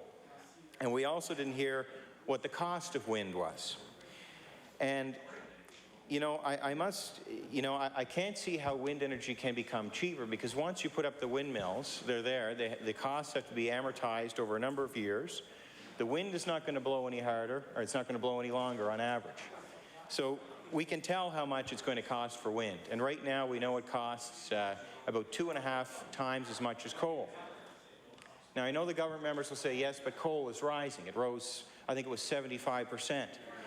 Now that's fine and that's true, but there's a couple of points that need to be pointed out, and that's that, one, that all fossil fuels have self-correcting mechanisms in their price.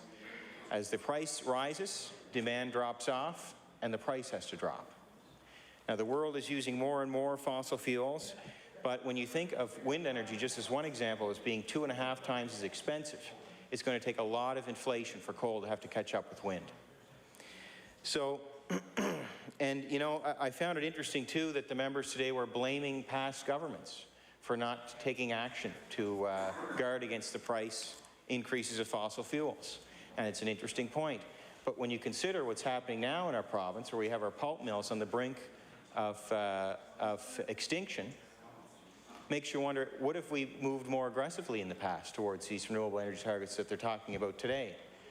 Maybe we would have lost those pulp mills 10 years ago.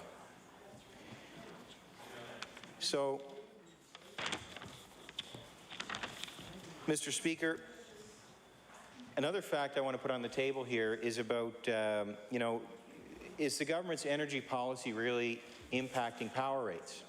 Well, the question was asked of Nova Scotia Power, and they said yes.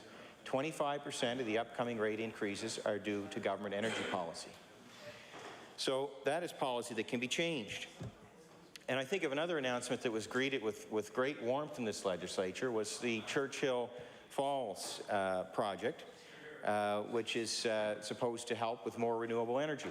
But I bet you very few, and maybe no members in this legislature, know the actual cost per megawatt hour of that source of energy. It's going to cost an enormous amount of money to put the infrastructure in place. And that's, we can't just, I guess the point I'm trying to make, Mr. Speaker, we can't just blindly say, that seems like a good source of renewable energy. Let's go for it. Because unless we start talking about numbers in this legislature, and if we have no fear of the truth, then we should be willing to share numbers. And I would encourage the Minister of Energy to share numbers in this legislature. And I think it really comes down to the cost per megawatt hour for a unit of energy. And I don't have any problem with the province investing in renewable energy, investing in renewable technologies, from the perspective of developing those technologies. But we need to get to a point with those technologies where they make economic sense. And, you know, a very quick example, I'm going to get into this more later, but would you go to the gas station and pay 2.5 more times for your fuel? Most people wouldn't. So why would we do the same on our energy bills at home? And where I'm getting those figures is wind energy. If we were entirely supported by wind energy in this province with no longer any reliance on fossil fuels, we'd be probably paying 2.5 times more on our home energy bills. And what Nova Scotians out there would want to do that? I don't think too many. So I think we need to be truthful and transparent about policies and how they impact power rates. So there are a lot of reasons. I want to talk a bit about New Page, because we know New Page is affecting a number of ridings in here specifically. And in actual fact, it's affecting constituencies all across the province. I think most of us would probably have a business that's a shame, Mr. Speaker. I'm running out of time and I have so much more here. But you know what? I think since I only have 2 minutes left, I may save that for another time. And I just want to read to you. We talk about actual facts and figures around energy rates.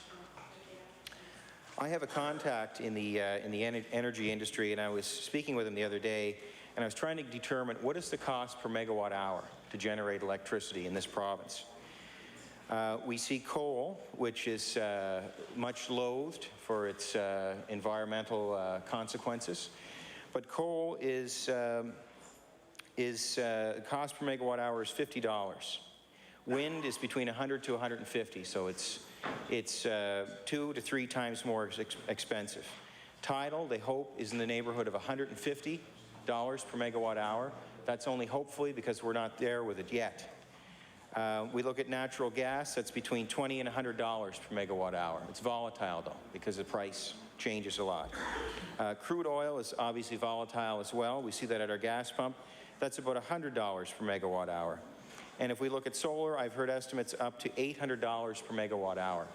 So, Mr. Speaker, those are some facts and figures. And bringing it back to the debate here that we're debating, is life getting more expensive in Nova Scotia? I believe it is. And we see at the announcement this week, Hunger Count, the food bank, Feed Nova Scotia, was talking about how more people are using the food bank. And these are because of real decisions made by government. And they can be tax increases, but they can also be increases in our power rates, which do affect everybody, including low-income Nova Scotians. So, Mr. Speaker, with that, I will conclude my remarks. Thank you. The chair now recognizes the honourable member for Glace Bay. Thank you, Mr. Speaker, and it's certainly a pleasure to rise in my place today and speak to this resolution.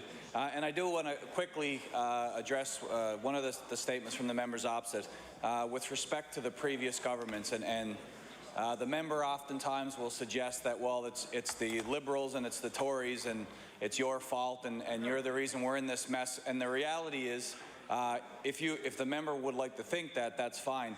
That doesn't affect me and it doesn't affect my constituents.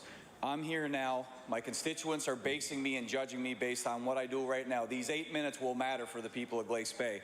And what I can tell you is those people and the constituents that you represent and that everyone represents are judging the previous government. So my point in saying this, you've had your 2 years. The government side is proud of their record, so let's go on that. Let's use what you've done. Let's use what you think that you've accomplished. We'll make our points to counter those, and then we'll let the voters decide. And I can tell you, I'm in Hansard. I'm on the record, so if I'm lucky enough to ever be on the government side and in cabinet someday, I'll stand by everything I say. And if it's bad news, then I'll take the bad news, and certainly I'll stand on what I say. So let's raise the level of debate here and talk about where we're at right now. And I can tell you where we're at right now is this comes down to affordable living.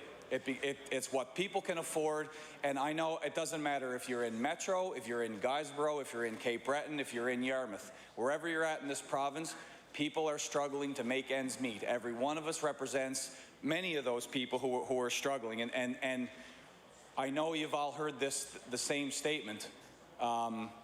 I'm paying more, the government's expecting more, we're getting less. And that's not a target at the current provincial government or any of the levels of government. That's the reality. People feel they're being shortchanged by the political system, by their representatives, and I think when it comes to affordability, they may have a point. And that raises the reputation for all politicians and all representatives, because we all wear that when people don't believe they're getting their money's worth, and that is their tax dollars. And people are also not concerned about the buzzwords we put on the realities. They don't care about the words economic downturn. They don't care about a transitional economy. They're not worried about the times of, the new word that we use all the time is austerity, measures of austerity. You hear it here, you hear it internationally. It's all about, people don't care about that. What people care about is they have a certain amount of money that they bring in and they can't cover the basic needs they have, let alone that we're not talking disposable income. We're not talking, the luxuries in life. We're talking about basic things. And again, we all represent those people, and it's a cliche, but it's a true one. That have to make those tough choices. And people really are struggling in any end of the province, anywhere you go. And it really is true. We have almost lost, as a society and as a nation and as a continent, we're losing our middle class. We've got two polar ends. We've got people who can afford to do things and have the luxuries in lives, and people who they literally have to choose, and we all see it, between food and between keeping the heat on, particularly in the winter. And that's something that we all have to look at. That's not one side over the other. That's everybody. We talked about working together and doing those things. Well, these are the type of things that we have to look at. The previous speaker, the member from Inverness, mentioned the Feed Nova Scotia results that were put out yesterday. That is a clear indicator, and I've mentioned this before in my place here, that people aren't making ends meet. And if you're going to food banks for food, that means you're making choices. And that's not anything new. The numbers are stagnant over the last couple of years, but this is basically a snapshot in month versus month. So basically things aren't getting better. They're certainly staying the same at best, but that's the reality. This affects families, the food banks, the uses of families. Seniors are using food banks at an increasing level. Children are using food banks. They're getting access to their food through food banks at an increasing level. Which, you think about it, we're all connected to children in one way or the other. Imagine a child that has an empty belly going to school in the morning, how difficult it is. You know, what kids face these days with the challenges and those things, it's a tough reality to know. And listen, food banks are doing great things in the communities, but they don't fill the fridge and they don't fill the cupboard. So even that, at the food banks, they still have to make choices to what they're going to take. And all of these things are truly interconnected. It's the basic necessities of life that we're talking about, and what I think that this resolution speaks to, and that's what's important. And regardless, again, we can talk about government policy and what the plan is moving forward. No one in this province can tell me that people aren't affected every day by power rates.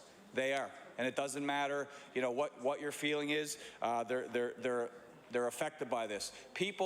Seniors are racking up high-interest visas because they don't want to choose between a decent meal and heat and power.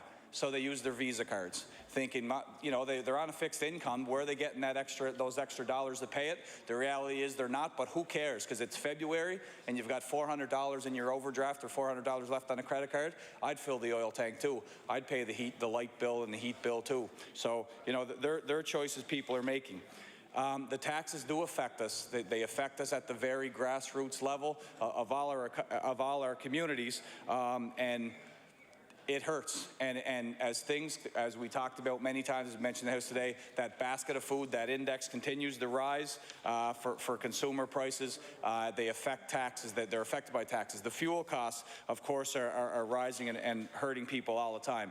I get many complaints. I've heard a lot of things in Glace Bay about the extra charge, $1 extra to park at the hospital. That seems insignificant, but you tell a senior that they pay an extra $150 a year to park to go to their dialysis, then they're upset. And you can understand why. And what we're talking about here is affordability and the ability to live comfortably and the quality of life. And really, people are struggling out there. So in closing, I just want to say that things aren't better for a lot of people, and it's incumbent on the 52 members here to make things better. Food, fuel, taxes, power rates, user fees, all those things affect our people, and they demand better and they expect better, and we've got to make that happen. And with those remarks, I'll take my place. Thank you. Thank you.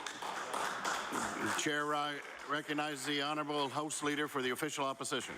Thank you very much, Mr. Speaker. That completes the Liberal Opposition Party's business for today. I would now ask the Government House Leader to give us the business for tomorrow. Thank you. The Government House Leader.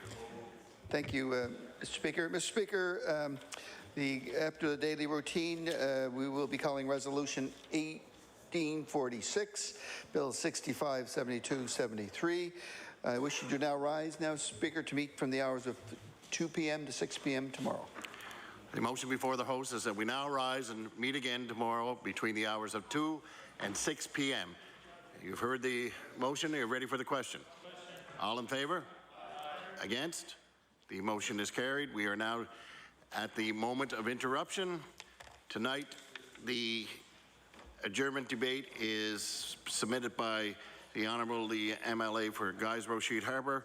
Therefore, be it resolved that members of this House of Assembly recognize and congratulate all participants in the Ships Start Here campaign who, through their efforts, raised the level of awareness of the importance of the national shipbuilding strategy to Nova Scotia, the Atlantic region, and all of Canada. The chair now recognizes the member for Guysborough Sheet Harbour. Thank you, Mr. Speaker. It gives me great pleasure to rise here this evening to address this very important topic. October the 19th marked one of the most important days in Nova Scotia's history when Irving Shipyards was awarded the right to negotiate the federal government's combat vessel contracts worth $25 billion. These contracts will change the economic landscape of Nova Scotia. These contracts will mean an additional 11,500 jobs for Nova Scotians. These contracts will increase the province's GDP by almost $900 million during peak production years. These contracts will grow the Canadian economy by an estimated $1.5 billion, with 4,500 jobs created outside of Nova Scotia. An economic impact report prepared for the Greater Halifax Partnership, which I'd like to table, indicated that the local yearly impact will be 420 new housing starts, approximately 750 new cars, 38.5 million more grocery sales, and much, much more spin-off the economy of Nova Scotia, not just in Halifax, but throughout the province. Over the past 8 months, the Ship Start Here partnership, including leaders like Don Bureau at the Nova Scotia Community College, Valerie Payne from the Halifax Chamber of Commerce, Rick Clark from the Federation of Labour, and countless others have worked to ensure that the word got out and the very clear message about the impact of these contracts to all Nova Scotians.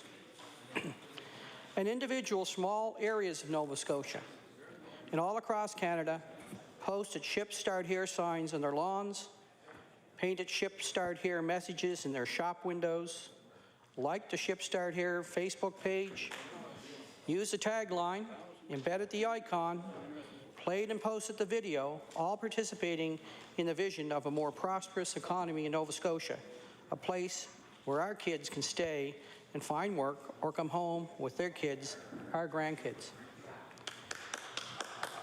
In places like Canso, Mulgrave, Sheet Harbour, and Spry Bay, my constituents went out and supported this project by putting up signs, organizing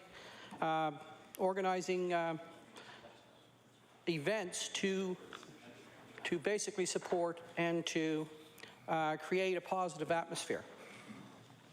The Ship Start Here campaign was more than public engagement and information. It was about creating a vision, getting people to understand the tremendous opportunity, building a dream, creating hope in a province beleaguered by